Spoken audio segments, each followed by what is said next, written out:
പുതിയൊരു വീഡിയോയിലേക്ക് എല്ലാവർക്കും സ്വാഗതം. അങ്ങനെ നയന പറയുന്നുണ്ടായിരുന്നു അനാമികനോട്, അങ്ങനെ അന്വേഷണം വന്നിട്ടുണ്ടെങ്കിൽ തെളിയാത്ത പല കേസും പുറത്തു വന്നു വരും. അതുപോലെ ആദർശേട്ടന്റെ അമ്മ നിനക്കൊരു നെക്ലേസ് തന്നു, അത് മോഷണം പോയി. അതിന്റെ പിറകെ എന്റെ അമ്മായിയമ്മ കുടിച്ച പാലിൽ ആരോ വിഷം ചേർത്തു, അപ്പൊ അതൊക്കെ പുറത്തു വരും എന്ന് പറയുമ്പോൾ നീ ആ കാര്യം പറഞ്ഞ് എന്നെ പേടിപ്പിക്കൊന്നും വേണ്ട. എല്ലാത്തിനും കാരണം നിന്റെ അച്ഛനും അമ്മയും തന്നെയാണ്. അവർക്കാണെങ്കിൽ 3 പെൺമക്കളാണല്ലോ. രണ്ടുപേരെ മര്യാദയ്ക്ക് ഇങ്ങനെ കല്യാണം കഴിപ്പിച്ച് ഇങ്ങനെ വിടാൻ നിന്റെ അച്ഛന് അറ്റാക്ക് വന്നാൽ നിന്റെ അച്ഛന് സാധിക്കില്ല. അതുകൊണ്ട് വളഞ്ഞ വഴിയിലൂടെ ഇങ്ങോട്ട് കയറ്റി വിട്ടു. അത് നാട്ടിൽ മൊത്തം പാട്ടാണല്ലോ എന്ന് പറയുമ്പോൾ ഞാൻ ചോദിക്കുന്നുണ്ടായിരുന്നു അതിനിപ്പോ എന്താ വേണ്ടതെന്ന് ചോദിക്കൂട്ടോ. അപ്പൊ അനാമിക പറയാണ് ഇനിയിപ്പൊ അതിന്റെ പിറകെയാണ് ഒരുത്തീനെയും കൂടെ ഇങ്ങോട്ട് കടത്തി വിടാൻ നോക്കുന്നത് എന്നൊക്കെ ഇങ്ങനെ പറഞ്ഞിട്ട് അങ്ങ് പറയുന്നുണ്ടായിരുന്നു. അപ്പൊ അതുപോലെ തന്നെ അത് ഇഷ്ടപ്പെടുന്നില്ല കേട്ടോ നയനയ്ക്കാണെങ്കിലും. പിന്നീട് അനാമികയാണെങ്കിലും നയനയോട് ഭയങ്കര മോശമായിട്ടാണ് സംസാരിക്കുന്നത്. അപ്പൊ നിന്നെ പോലെ അലിഞ്ഞു തിരിഞ്ഞു നടക്കുന്ന വ്യക്തിയാണല്ലോ നിന്റെ അമ്മയും, അതുകൊണ്ട് ഇങ്ങനെ നിങ്ങളൊക്കെ ആ ഗോവിന്ദന്റെ മക്കളാണോ എന്ന് നിന്റെ അമ്മയ്ക്ക് മാത്രമേ അറിയുള്ളൂ എന്നങ്ങ് പറയുന്ന സമയത്ത് നയനയാണെങ്കിലും അനാമികയുടെ കാരണം നോക്കി ഒന്ന് കൊടുക്കുന്നുണ്ടായിരുന്നു. അപ്പൊ നീ എന്നെ അടിച്ചു അല്ലേ എന്ന് പറഞ്ഞിട്ട് നയനേനെ തിരിച്ചടിക്കാനായിട്ട് തുടങ്ങുകയാണ് കേട്ടോ അനാമിക. അനാമികയുടെ കയ്യിൽ ഇങ്ങനെ കയറി പിടിക്കുന്നുണ്ടായിരുന്നു. അങ്ങനെ അടിക്കാൻ വരുന്നത് തടഞ്ഞിട്ട് നയനങ്ങ് കയറി പിടിക്കുകയാണ് കേട്ടോ. അപ്പൊ നീ എന്നെ അടിക്കാനായിട്ടില്ല, അതിന് മാത്രം നീ വളർന്നിട്ടില്ല എന്ന് പറയുന്നുണ്ടായിരുന്നു. പിന്നീട് അത് മാത്രല്ല അങ്ങനെ അനാമികയുടെ കൈ പിടിച്ച് ഇങ്ങനെ തിരിച്ചുകൊണ്ട് തന്നെയാണ് കേട്ടോ നയന സംസാരിക്കുന്നത് അനാമികനോട്. അപ്പൊ ലോകത്ത് ആര് എന്നെ കുറിച്ച് എന്ത് പറഞ്ഞാലും ഞാനത് സഹിക്കും, പക്ഷെ എന്റെ അച്ഛനും അമ്മേനും അതുപോലെ തന്നെ എന്റെ കൂടപ്പിറപ്പുകളെ എന്തെങ്കിലും പറഞ്ഞിട്ടുണ്ടെങ്കിൽ ഞാനത് ഒരിക്കലും സഹിക്കില്ല എന്ന് പറഞ്ഞിട്ട് അനാമികനോട് അങ്ങ് പറയുന്നുണ്ടായിരുന്നു. അനാമികയാണെങ്കിലും നയനേനെ അടിക്കാനായിട്ട് കൈ അങ്ങ് ഓങ്ങിയതാണല്ലോ, അത് പിടിച്ചു വെച്ചുകൊണ്ട് തന്നെയാണ് നയന അനാമികനോട് സംസാരിക്കുന്നത്. കൈ പിടിച്ച് ബാക്കിലേക്ക് പറയുന്നുണ്ടായിരുന്നു ഇത് ഞാൻ അങ്ങനെ വെറുതെ വിടാൻ ഉദ്ദേശിച്ചിട്ടില്ല എന്ന് പറയും. അപ്പൊ നയനെ അതന്നെ തിരിച്ചു പറയുന്നുണ്ടായിരുന്നു അതന്നെയാണ് എനിക്കും പറയാനുള്ളത്, ഞാനും ഇതങ്ങനെ വെറുതെ വിടാൻ ഉദ്ദേശിച്ചിട്ടില്ല എന്ന് പറയൂട്ടോ. അപ്പൊ നിന്റെ പല കാര്യങ്ങളും ഞങ്ങൾ മറച്ചു പിടിച്ചുകൊണ്ട് നടക്കുന്നത് അനീനെ ഓർത്തിട്ട് മാത്രമാണ് എന്ന് പറയുന്നുണ്ടായിരുന്നു. ഇനിയിപ്പോ നീ അതൊന്നും പ്രതീക്ഷിക്കണ്ട എന്ന് പറഞ്ഞിട്ട് തന്നെയാണ് കേട്ടോ നയന അവിടെ നിന്ന് പോകുന്നത് ദേഷ്യത്തില്. അനാമികയാണെങ്കിലും ആകെ ടെൻഷനിലൊക്കെ ഇങ്ങനെ നിൽക്കുന്നുണ്ട്. പിന്നീട് നയനയാണെങ്കിലും നവ്യനോട് ഈ കാര്യങ്ങളൊക്കെ ചെന്ന് പറയുന്നുണ്ട്. അപ്പൊ നവ്യക്കും ഒട്ടും ഇഷ്ടമായിട്ടില്ല. അപ്പൊ നവ്യ പറയുന്നുണ്ടായിരുന്നു നീ അവളുടെ കരണത്തെ അടിച്ച സമയത്ത് ഞാനും കൂടെ അവിടെ ഉണ്ടായിരുന്നെങ്കിൽ ബാക്കി ഞാനും കൂടെ കൊടുത്തേനെ എന്ന് പറയൂട്ടോ. പിന്നീട് അനിയും നന്ദും കൂടെ സംസാരിക്കുന്നതെല്ലാം അനാമിക നയനോട് സംസാരിച്ച സമയത്ത് വിളിച്ച് പറയുന്നുണ്ടായിരുന്നു. അവളിങ്ങനെ ട്രെയിനിങ് ക്യാമ്പിലേക്ക് പോകുന്നതിന് മുന്നേ ഇങ്ങനെ ഇപ്പോഴും ഇങ്ങനെ അനിയുമായിട്ട് കൂടിക്കാഴ്ച നടത്തിക്കൊണ്ടിരിക്കുകയാണ്, അതെന്റെ അച്ഛൻ കണ്ടു എന്നൊക്കെ ഇങ്ങനെ നയനോട് പറയുന്നുണ്ടായിരുന്നു കേട്ടോ. അപ്പൊ നയനയാണെങ്കിലും നവ്യനോട് പറയുന്നുണ്ടായിരുന്നു ഞാൻ അനിയനോട് പറഞ്ഞിട്ടുള്ളതാണ് നന്ദുവിനെ പുറത്ത് എവിടെയെങ്കിലും വെച്ച് കണ്ടാലും ഇങ്ങനെ അധികം സംസാരിക്കാനും ഒന്നും നിൽക്കരുത് എന്ന് ഉള്ളത്. പ്രത്യേകിച്ചും ഇങ്ങനെ അനി പുറത്തു പോയിട്ടുണ്ടെങ്കിൽ അനാമിക അങ്ങനെ അവന്റെ പിറകെ തന്നെ ഉണ്ട് എന്ന് പറയും. അപ്പൊ നവ്യ പറയുന്നുണ്ടായിരുന്നു നമ്മളായിട്ട് അനിയും നന്ദും തമ്മിൽ എടുക്കാൻ വേണ്ടിയിട്ടുള്ള ഒരു കാര്യങ്ങളും ചെയ്യുന്നില്ലല്ലോ, എന്നിട്ടും അനാമിക അങ്ങനെയൊക്കെ പറയുകയാണെങ്കിൽ നാളെ ഉറപ്പായിട്ടും അങ്ങനെ അനന്തപുരിയിലേക്ക് നന്ദുവിനെ വിളിക്കണം എന്ന് പറയുന്നുണ്ടായിരുന്നു കേട്ടോ. അപ്പൊ അത് രണ്ടുപേർക്കും ഒരു വാശിയായിട്ടുണ്ട്, നയനയ്ക്കാണെങ്കിലും നവ്യക്കാണെങ്കിലും. അപ്പൊ അങ്ങനെ അച്ഛനും അമ്മേനെ ഇങ്ങനെ അധിക്ഷേപിച്ച് സംസാരിച്ചുകൊണ്ട് തന്നെ അവർക്കതൊരു വാശിയായിട്ടുണ്ട് കേട്ടോ. അപ്പൊ നയനയോട് നവ്യ പറയുന്നുണ്ടായിരുന്നു നീ എന്തായാലും പോയിക്കോ, ഞാൻ അവളെ വിളിച്ചോളാം എന്ന് പറയുകയാണ് കേട്ടോ. അപ്പൊ അവളെന്തായാലും ഇങ്ങനെ നമ്മളിങ്ങനെ ഒരു സത്യം മോടി വെച്ചുകൊണ്ട് നടക്കല്ലേ, അപ്പൊ നമ്മൾ പറയുന്ന കേട്ട് അവളനുസരിച്ച് ജീവിക്കണം, അതന്നെയാണ് വേണ്ടത് എന്നൊക്കെ പറഞ്ഞിട്ട് ഇങ്ങനെ പറയുന്ന സമയത്ത് ചേച്ചി എന്താ അവളെ വിളിച്ചിട്ട് പറയാൻ പോകുന്നതെന്ന് ചോദിക്കൂട്ടോ. അപ്പൊ അതൊക്കെ ഞാൻ പറഞ്ഞോളാം എന്ന് പറയുന്നുണ്ടായിരുന്നു. അപ്പൊ എന്തായാലും അവർക്ക് ഇങ്ങനെ വലിയൊരു സത്യം അറിയാലോ, അനാമിക അമ്മയും കൂടിയാണ് പാലിൽ വിഷം ചേർത്തെന്നുള്ളതൊക്കെ. അപ്പൊ അത് അവര് ആരോടും പറയാതെ മറച്ചു വെച്ചുകൊണ്ട് നടക്കുന്ന കാലത്തോളം അത് തന്നെയാണ് നമ്മുടെ ഒരു ബലം എന്നൊക്കെ പറഞ്ഞിട്ട് സംസാരിക്കുന്നുണ്ടായിരുന്നു. അനാമികയാണെങ്കിലും അരി കിട്ടിയ ആ കാര്യങ്ങളൊക്കെ ഇങ്ങനെ ഓർത്തോണ്ട് ഇങ്ങനെ ഇരിക്കുകയാണ് കേട്ടോ. അപ്പോഴാണ് നവിയുടെ കോള് വരുന്നത്. അപ്പൊ ഇങ്ങനെ ഫോൺ എടുത്തിട്ട് ഇനിയിപ്പോ അടുത്തൊരു പിശാച് വിളിക്കുന്നുണ്ടല്ലോ, ഇത് എന്തിനാണാവോ എന്ന് പറഞ്ഞിട്ട് തന്നെയാണ് കേട്ടോ കോൾ എടുക്കുന്നത്. അപ്പൊ നിങ്ങളിപ്പോ എന്തിനാ എന്നെ വിളിച്ചതെന്ന് ചോദിക്കും. അപ്പൊ നിനക്ക് വീണ്ടും അഹങ്കാരം കൂടിയോ എന്നൊക്കെ ചോദിക്കുന്നുണ്ടായിരുന്നു നവ്യ ആദ്യം തന്നെ.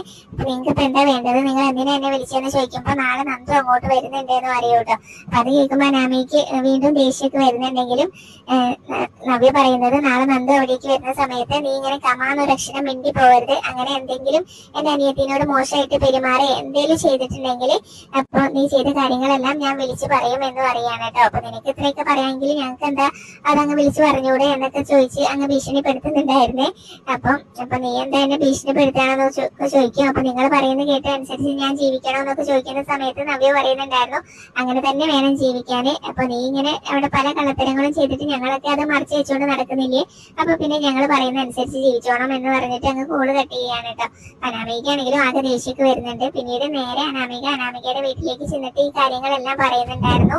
വേണുവിനും രേവതിക്കും കാര്യങ്ങളെല്ലാം അറിയാവുന്നതുകൊണ്ട് തന്നെ അതിനനുസരിച്ച് നമ്മളിങ്ങനെ ഒന്നിങ്ങനെ ഒതുങ്ങി കൊടുത്ത് പോകുന്നത് തന്നെയാണ് നല്ലത് എന്നൊക്കെ തന്നെയാണ് കേട്ടോ അവര് പറഞ്ഞു കൊടുക്കുന്നത്. അതുപോലെ തന്നെ നയന ഇങ്ങനെ അനാമികനെ അടിച്ച സമയത്ത് മോള് തിരിച്ചടിക്കാൻ പോയത് ശരിയായില്ല എന്ന് പറയുന്നുണ്ടായിരുന്നു. അവൾമാർക്കൊക്കെ വലിയ ഒരു സത്യം അവരൊക്കെ മൂടി വെച്ചുകൊണ്ട് നടക്കുകയാണ്. അവർക്ക് അത് എപ്പോ വേണമെങ്കിലും വിളിച്ച് പറയാലോ, നമ്മൾ അതുകൊണ്ട് ഒന്ന് ഒതുങ്ങി ഇങ്ങനെ ജീവിക്കുന്നത് തന്നെയാണ് നല്ലതെന്നൊക്കെ തന്നെ പറഞ്ഞു കൊടുക്കുന്നുണ്ടായിരുന്നു കേട്ടോ. അനിയും മോളും ഒരിക്കലും ഒത്തുപോയില്ല എന്ന് എല്ലാവർക്കും നമുക്കറിയാവുന്ന കാര്യം തന്നെയല്ലേ. അതുകൊണ്ട് അവിടുന്ന് എന്തെങ്കിലുമൊക്കെ ഇങ്ങനെ നമ്മൾ നേടിയെടുക്കുന്നത് വരെ നമ്മൾക്ക് അവിടെ നിന്ന് പിടിച്ചു നിന്നല്ലേ പറ്റുള്ളൂ. അവൾമാർക്ക് ഒന്നും നഷ്ടപ്പെടാനില്ല, പക്ഷെ നമുക്കായിരിക്കും നഷ്ടപ്പെടാൻ പോകുന്നത്. അപ്പോൾ നാളെ പുറത്തു പോവേണ്ട മോള് ചിലപ്പോൾ ഇന്ന് തന്നെ പുറത്തു പോകും അങ്ങനെയൊക്കെ ചെയ്തിട്ടുണ്ടെങ്കിൽ എന്ന് പറഞ്ഞാൽ അനാമികേനെ തന്നെയാണ് കേട്ടോ കുറ്റപ്പെടുത്തുന്നത്. നന്ദു ആനന്ദപുരിയിലേക്ക് വരുന്നതാണ് കേട്ടോ അനാമികയുടെ വലിയ പ്രശ്നം. എനിക്ക് ഇഷ്ടമില്ലാത്ത ഒരുത്തി ഇങ്ങനെ അവിടേക്ക് കയറി വരുമ്പോൾ ഞാനിങ്ങനെ അവിടെ ഇങ്ങനെ നിൽക്കണം, ഒരക്ഷരം ഇണ്ടാതെ നിന്നിട്ടുണ്ടെങ്കിൽ അതുപോലെ തന്നെ അനിയുടെ അമ്മയ്ക്കും അതുപോലെ തന്നെ അപ്പച്ചിക്കൊക്കെ ഭയങ്കര സംശയമാവും എന്ന് പറയുന്നുണ്ടായിരുന്നു. അപ്പോൾ അത് ഒരു ഗുണമുള്ള കാര്യം എൻ്റെ മോളെ. അപ്പോൾ മോളിങ്ങനെ മോളുടെ സ്വഭാവം മാറ്റി എന്നൊക്കെ വിചാരിച്ച് അനിയുടെ മുത്തശ്ശനും അതുപോലെ തന്നെ അനിയുടെ വല്യമ്മയൊക്കെ മോളെ സ്നേഹിച്ചു തുടങ്ങും എന്നൊക്കെ ഇങ്ങനെ പറയുന്നുണ്ടായിരുന്നു കേട്ടോ. അതുകൊണ്ട് മോള് നാളെ ഇങ്ങനെ നന്ദു വരുന്ന സമയത്ത് അങ്ങനെയൊക്കെ നിന്നാൽ മതി എന്നുള്ള ഇതിലാണ് കേട്ടോ അവര് പറഞ്ഞു കൊടുക്കുന്നത്. അപ്പൊ എന്തായാലും രണ്ടുപേരും കൂടെ അങ്ങനെ എനിക്ക് ഇഷ്ടമില്ലാത്ത കാര്യങ്ങൾ ഓരോന്ന് ചെയ്യാൻ വേണ്ടിയിട്ടാണല്ലോ അങ്ങനെ പറഞ്ഞു തരുന്നത് എന്നൊക്കെ പറയുമ്പോൾ അത് നമുക്ക് വേണം മോളെ, അതുകൊണ്ടാണ്. അതുപോലെ തന്നെ അച്ഛനും അമ്മയ്ക്കും ഇങ്ങനെ അവളുടെ കയ്യിൽ നിന്ന് നന്നായിട്ട് അടി കിട്ടിയില്ലേ, എന്നിട്ട് നമുക്ക് എന്തെങ്കിലും ചെയ്യാൻ പറ്റിയോ? നമുക്കൊന്നും ചെയ്യാൻ പറ്റില്ല. അതുപോലെയാണ് നമ്മൾ പെട്ട് കിടക്കുന്നത്. അതുകൊണ്ട് മോള് ഒന്ന് ഇങ്ങനെ ഒതുങ്ങി ഇങ്ങനെ ജീവിക്കുന്നത് നല്ലതാണെന്ന് പറഞ്ഞു കൊടുക്കുന്നുണ്ടായിരുന്നു കേട്ടോ. അനാമികയാണെങ്കിലും മനസ്സോടെ അതൊക്കെ സമ്മതിക്കുന്നുണ്ടായിരുന്നു. പിന്നീട് നയന ബാൽക്കണിയിൽ നിൽക്കുന്ന സമയത്ത് അനാമിക അവിടേക്ക് ചെന്നിട്ട് ഇങ്ങനെ വിളിക്കുകയാണ് കേട്ടോ, ഏട്ടത്തിൽ ഇങ്ങനെ വിളിക്കുകയെ. അപ്പൊ നയനയാണെങ്കിൽ ഒരു അത്ഭുതത്തോടുകൂടി തിരിഞ്ഞു നോക്കുകയാണ് കേട്ടോ. എന്നിട്ട് ചോദിക്കുന്നുണ്ടായിരുന്നു, നീ ഇപ്പൊ എന്താ വിളിച്ചതെന്ന് ചോദിക്കും. ഏട്ടത്തിൽ തന്നെയാണ് വിളിച്ചതെന്ന് അനാമിക പറയുമ്പോ, ഇതുവരെ അങ്ങനെയൊന്നല്ലായിരുന്നല്ലോ വിളിച്ചിരുന്നത്, അവളെ ഇവളെ എടി എന്നൊക്കെ അല്ലേ വിളിച്ചിരുന്നത്, ഇപ്പൊ എന്ത് പറ്റിയെന്ന് ചോദിക്കും കേട്ടോ. അപ്പൊ അത് മാത്രല്ല നവ്യടുത്ത് എന്നെ വിളിച്ചായിരുന്നു, എന്നിട്ട് ഇങ്ങനെ നന്ദു നാളെ ഇങ്ങോട്ട് വരുന്നുണ്ട് എന്നൊക്കെ പറഞ്ഞു എന്ന് പറയൂ കേട്ടോ. അപ്പൊ അതിന് ഇങ്ങനെ പറയുന്ന സമയത്ത് അപ്പൊ എന്തായാലും പിന്നീട് അതിന്റെ പേരിലാണ് കേട്ടോ അവര് സംസാരിക്കുന്നത്.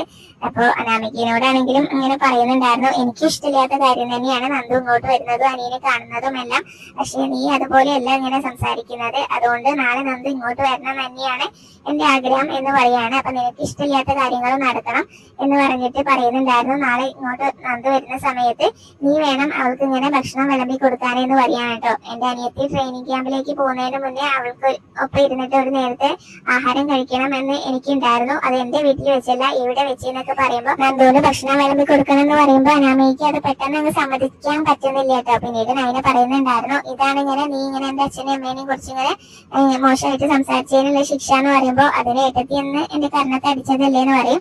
കർണത്തെ അടിച്ച് അതൊക്കെ പെട്ടെന്ന് അങ്ങ് മാറും, പക്ഷെ നീ പറഞ്ഞിട്ടുള്ള വാക്കുകളൊന്നും ഒരിക്കലും അങ്ങ് മനസ്സിന്ന് പോയില്ല എന്ന് പറയുന്നുണ്ടായിരുന്നു കേട്ടോ. അതുപോലെയാണ് നീ എന്റെ അച്ഛനെയും അമ്മേനെ അധിക്ഷേപിച്ച് സംസാരിച്ചത് എന്ന് പറയുന്നുണ്ടായിരുന്നു.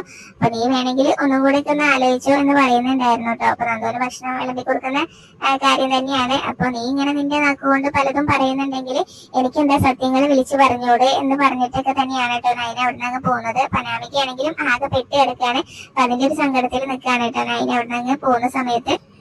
പിന്നീട് അനിയാണെങ്കിൽ നന്ദുവിനെ വിളിക്കുന്നുണ്ടായിരുന്നു. അപ്പൊ നന്ദുവിനെ വിളിച്ചിട്ട് ഇങ്ങനെ ചോദിക്കുന്നത്, നാളെ ഫുഡ് കഴിക്കാൻ ഏട്ടത്തി ഇങ്ങനെ നന്ദുവിനോട് ഇങ്ങോട്ട് വരാൻ പറഞ്ഞിട്ടില്ല എന്നൊക്കെ ചോദിക്കുമ്പോ ഞാൻ അങ്ങോട്ട് വരാനൊന്നും വിചാരിച്ചിട്ടില്ല, വെറുതെ എന്തിനാ ഞാനായിട്ട് ഒരു പ്രശ്നം ഉണ്ടാക്കുന്നത് വിചാരിച്ചിട്ടാണ്, എനിക്ക് അങ്ങോട്ട് വരാൻ ഒരു താല്പര്യം ഇല്ല എന്നൊക്കെ പറയുമ്പോ, അങ്ങനെയൊന്നും വേണ്ട, ഏട്ടത്തി വിളിച്ചിട്ടുണ്ടെങ്കിൽ നന്ദു ഉറപ്പായിട്ടും ഇങ്ങോട്ട് വരണം എന്നൊക്കെ അനി പറയുന്നുണ്ടായിരുന്നേ. അപ്പൊ ഇവരിങ്ങനെ സംസാരിച്ചുകൊണ്ട് നിൽക്കുന്ന സമയത്ത് നവ്യ അവിടേക്ക് കയറി ചെല്ലുന്നുണ്ട് കേട്ടോ. അപ്പൊ നവ്യാണെങ്കിലും അവിടെ ഇങ്ങനെ നിൽക്കുന്നത് നന്ദു കാണുമ്പോ പെട്ടെന്ന് തന്നെ ഇങ്ങനെ നന്ദുവിനാണെങ്കിലും ഒട്ടും താല്പര്യം ഇല്ല എന്നൊക്കെ പറയുന്നുണ്ട്. അപ്പൊ അനിയാണെങ്കിലും അത് സമ്മതിക്കുന്നില്ല.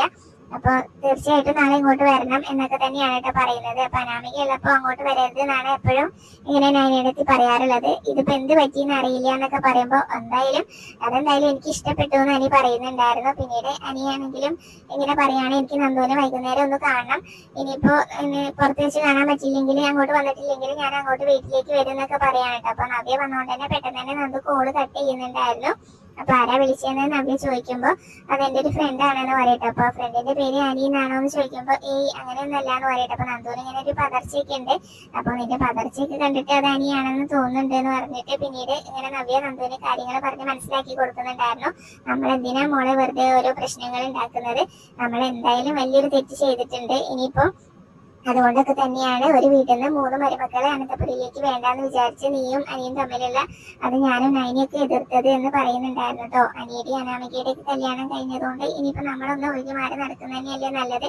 ഇപ്പൊ കാര്യങ്ങളൊക്കെ ഒരു ഇതിലങ്ങ് പോയിക്കൊണ്ടിരിക്കുകയാണ്. ആദർശേട്ടന്റെ അമ്മയാണെങ്കിലും നയനയെ സ്നേഹിച്ച് തുടങ്ങിയിട്ടുണ്ട്. ഇനിയിപ്പോ അഭിയും കൂടെ ഒന്ന് മാറിയിട്ടുണ്ടെങ്കിൽ വലിയ കുഴപ്പമൊന്നും ഇല്ലാതെ നല്ല രീതിയിൽ മുന്നോട്ട് പോകും എന്നൊക്കെ പറഞ്ഞു കൊടുക്കുകയാണ്. അപ്പോഴും നന്ദുവിനാണെങ്കിലും പെട്ടെന്ന് അനിയനെ അങ്ങ് മനസ്സിനെടുത്ത് കളയാൻ പറ്റുന്നില്ല എന്നൊക്കെ നന്ദു പറയുന്നുണ്ടായിരുന്നു. ചേച്ചിക്ക് അറിയാലോ, പഠിക്കുന്ന സമയത്ത് പോലും എനിക്കിങ്ങനെ ആരോടും ഇങ്ങനെ ഒരു സ്നേഹമൊന്നും തോന്നിയിട്ടില്ല. അനിയനെ കണ്ടപ്പോഴാണ് അതിനൊരു മാറ്റം സംഭവിച്ചത്. അതെങ്ങനെയാ സംഭവിച്ചെന്ന് എനിക്ക് പോലും അറിയില്ല എന്ന് പറയാണ്. നവ്യാണെങ്കിലും പിന്നീട് ഇങ്ങനെ പറഞ്ഞു കൊടുക്കുന്നുണ്ടായിരുന്നു, ഇങ്ങനെ ഒരു ഭാര്യയ്ക്ക് ഇങ്ങനെ ഒരു ഭർത്താവ് മറ്റൊരു പെൺകുട്ടീനെ സ്നേഹിക്കുന്നത് ഇങ്ങനെ കണ്ടുകൊണ്ട് നിൽക്കാനൊന്നും പറ്റില്ലല്ലോ. അതുകൊണ്ടൊക്കെ ഇങ്ങനെ മോളിങ്ങനെ ഒന്ന് കാര്യങ്ങളൊക്കെ അറിഞ്ഞ് മനസ്സിലാക്കി ഇങ്ങനെ ഇതാക്കണം എന്നൊക്കെ പറയുന്ന സമയത്ത് ഞാനിങ്ങനെ അതെല്ലാം മനസ്സിലാക്കാനും എല്ലാം ശ്രമിക്കുന്നുണ്ട്, ഒഴിഞ്ഞു മാറാനൊക്കെ ഇങ്ങനെ ശ്രമിക്കുന്നുണ്ട്. പക്ഷെ എപ്പോഴും അനിയാണ് എന്നെ ഇങ്ങനെ ഇങ്ങോട്ട് വിളിച്ചുകൊണ്ടിരിക്കുന്നതും എന്നൊക്കെ പറയുമ്പോൾ അത് ആണുങ്ങൾ അങ്ങനെ തന്നെയാണല്ലോ, നമ്മളെ പെൺകുട്ടികൾ വേണം അതിൽ നിന്നൊക്കെ ഒന്ന് മാറി നിൽക്കാനേ എന്നൊക്കെ ഇങ്ങനെ പറഞ്ഞു കൊടുക്കുകയാണ് കേട്ടോ. അപ്പൊ നന്ദുവിനാണെങ്കിലും അനിയനെ പെട്ടെന്ന് അങ്ങ് മനസ്സിൽ നിന്ന് എടുത്ത് കളയാൻ പറ്റുന്നില്ല എന്നുള്ള കാര്യങ്ങളൊക്കെ നവ്യനോട് പറയുന്നുണ്ടായിരുന്നു. ചേച്ചിക്ക് അറിയാലോ, പഠിക്കുന്ന സമയത്ത് പോലും എനിക്ക് ആരോടും ഒരു സ്നേഹം തോന്നിയിട്ടില്ല. പക്ഷെ അനിയനെ കണ്ടപ്പോഴാണ് അതിനൊക്കെ ഒരു മാറ്റം വന്നത്. അതെങ്ങനെയാ സംഭവിച്ചതെന്ന് എനിക്ക് അറിയില്ല എന്ന് പറയുന്നുണ്ടായിരുന്നു. പിന്നീട് അനാമികയും അതുപോലെ തന്നെ അനിയും തമ്മിൽ ഇങ്ങനെ ഒരു ബന്ധമില്ല, അവരിങ്ങനെ നല്ല രീതിയിലൊന്നുമല്ല മുന്നോട്ട് പോകുന്നത്. അവർ ബെഡ്റൂമിൽ ഇപ്പോഴും രണ്ടായി തന്നെയാണ് കഴിയുന്നത് എന്നൊക്കെ പറയുന്നുണ്ടായിരുന്നു കേട്ടോ. അതൊക്കെ എന്നോട് അനി പറഞ്ഞിട്ടുണ്ട് എന്ന് പറയും. കാരണം എനിക്ക് അങ്ങനെ അനിയനെ പെട്ടെന്ന് അങ്ങ് മനസ്സിൽ നിന്ന് എടുത്ത് കളയാൻ പറ്റുന്നില്ല. കാരണം അനി അത്രയ്ക്കും നല്ല പയ്യനാണെന്നൊക്കെ പറഞ്ഞിട്ട് നന്ദ വിഷമത്തോടുകൂടി അവിടെ നിന്ന് പോകുമ്പോൾ നവിക്കും ആകെ വിഷമാവുന്നുണ്ട്. പിന്നീട് നന്ദു ആണെങ്കിലും അനിയനെ ഇങ്ങനെ കാത്തു നിൽക്കുകയാണ്. അപ്പോഴേക്കും അനി അവിടേക്ക് വരുന്നുണ്ടായിരുന്നു. അനി വരുന്ന കാണുമ്പോൾ തന്നെ അനിയനോട് പറയുന്നത്, നമ്മൾ ഇതുപോലെ ഇങ്ങനെ പുറത്ത് വെച്ചൊന്നും കാണരുതെന്ന് ഞാൻ അനിയനോട് ഇങ്ങനെ പറഞ്ഞിട്ടുണ്ടായിരുന്നില്ലേ എന്ന് പറയൂ കേട്ടോ. അപ്പൊ നന്ദുവിനാണെങ്കിലും ആകെ ടെൻഷനാണ് കേട്ടോ. അപ്പൊ ഞാൻ ഇതുപോലെ ടെൻഷൻ അടിക്കാറില്ല ഒരു കാര്യത്തിലും എന്ന് പറയുന്നുണ്ടായിരുന്നു. അപ്പൊ അനിയനെ കാണുന്ന തന്നെയാണ്, അനി ഇങ്ങനെ കാണാൻ വരുന്ന തന്നെയാണ് നന്ദുവിന്റെ പ്രശ്നം എന്ന് പറയുമ്പോൾ എനിക്ക് അതൊന്നും ഇഷ്ടപ്പെടുന്നുണ്ടായിരുന്നില്ല കേട്ടോ. പിന്നീട് ഇങ്ങനെ നന്ദുവിന് ഇങ്ങനെ 2 ഡ്രസ്സൊക്കെ വാങ്ങിച്ചിട്ടാണ് വന്നിട്ടുള്ളത്. അതൊക്കെ കയ്യിലേക്ക് കൊടുക്കുന്നുണ്ടായിരുന്നു. അപ്പോൾ നാളെ ഇതിൽ നല്ലൊരു ഡ്രസ്സ് നോക്കിയിട്ട് നിനക്ക് ഇഷ്ടപ്പെട്ട നോക്കിയിട്ട് ഇട്ടിട്ട് വേണം നാളെ അനന്തപുരിയിലേക്ക് വരാന് എന്നൊക്കെ ഇങ്ങനെ പറയാണ്. പിന്നീട് നന്ദു ആണെങ്കിലും ഇങ്ങനെ ആ കാര്യങ്ങളൊക്കെ തന്നെയാണ് സംസാരിക്കുന്നത്. അപ്പോൾ അനിയനോട് ഇങ്ങനെ പറയുന്നുണ്ടായിരുന്നു, ഇനി നമ്മളിങ്ങനെ അധികം കാണാതെ സംസാരിക്കരുത് അതൊക്കെ തന്നെയാണ് പറയുന്നത്. പക്ഷെ എനിക്കതൊന്നും ഇഷ്ടാവുന്നില്ല.